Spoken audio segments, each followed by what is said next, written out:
Good morning, guys. Um, this is not my daily video.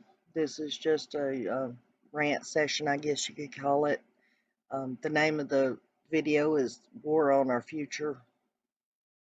Please watch till the end, like, subscribe, do all that funky stuff. We've got to keep our channel going.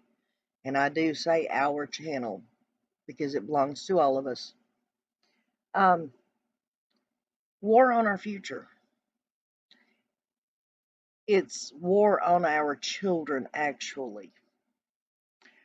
I got up this morning and I turned on the TV so that I could watch YouTube, and pretty much every video that I looked at had something to do with Classic and Sincere and what had happened to them and what those monsters did, and what those monsters did to those other children in the home. They had those other children, from what I understand, beat those babies to death. And this is just not right, and it can't continue. They not only ended the life of those two babies, but they have scarred mentally and emotionally the lives of those other four children. This infuriates me. I want you all to listen to some names, and I hate to continually bring up bad things that have happened, but I want people to understand this is a war. It's a war against our children. Just like on a battlefield, just like what's happening in the world today, except it's happening right here against our children. Of course, we have Sincere and Classic, 2020, 3-year-old and 4-year-old. We have in 2022 a 6-year-old little boy decapitated by his mother. In 2015, we had a 4-year-old little boy killed by his parents by being put in a septic tank. 2018, 5-year-old little Joe Clyde Daniels beaten to death by his parents. 2020, Serenity McKinney. We're not sure what her mother did, but we do know that her body was dumped in the woods in Kentucky just last month, like she was a bag of garbage. 2021, Kamarie Holand, 5 years old. Her mother trafficked her, and in turn, the child was beaten and her life was ended. In 2022, little 4-year-old Mason Dominguez life was ended, and he was put in a freezer by the mother's boyfriend, someone that the mother brought into the home. In 2020, we have Patricia Alator. She was 13 years old. Her life was ended way too young. We have the children who are still missing, which there are many, many, many more. But the ones that right off the top of my head that I can name: 2019, Oakley Carlson; 2019, Dulce Alavez; 2019, Harmony Montgomery; 2021, Michael Vaughan; 2021, summerwells. And then I started doing a little more research, guys. And just in the 2010s, you can't name them all, you can't. But I counted children who were killed by their parents was 51 children, ages ranging from 4 years old to 19 years old.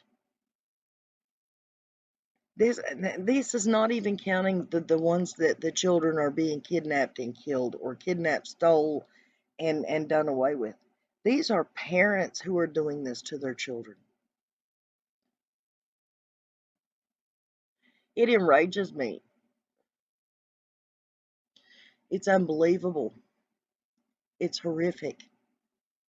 And there's so many more synonyms that I could come up with. But I'm trying to make this a quick video. I do plan on doing another video this evening. But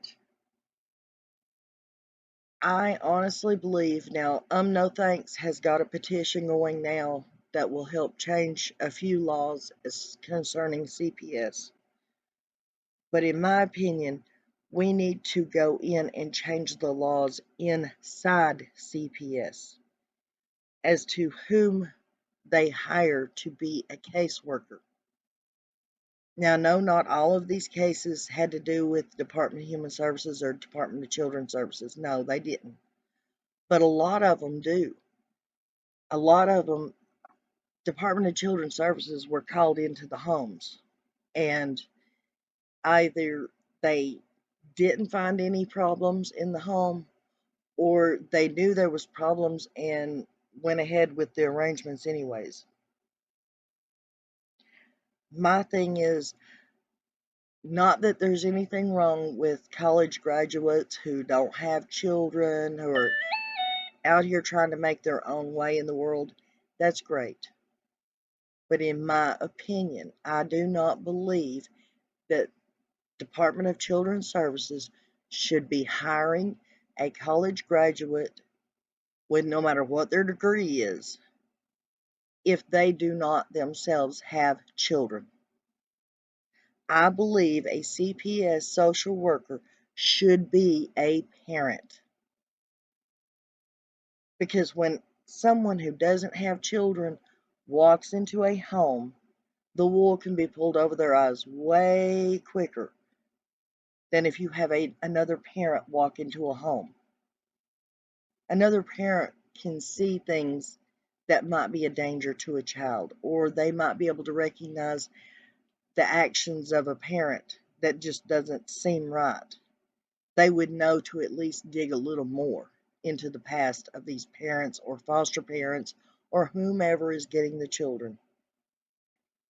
Whereas someone who only has book learning, education through college, and they get their degree and they do not have children, all they know is what the book tells them. This is how somebody should act. That's how somebody should act. But if you don't have real life experience, you're not going to know the signs. You're not. Tell me that someone that's read a book is going to know to look at how a child acts around a human. Yeah, it might describe it in the book, but unless you have children and know how they act pretty much at the different ages, it's not going to seem strange to you. Whereas if you're a parent, you know these things. It's just an instinct that you have. I raised 8 children, 4 of mine, 4 stepchildren. And between the oldest and the youngest, there was only 5 years difference between them. I kept those children fed, loved, clean clothes.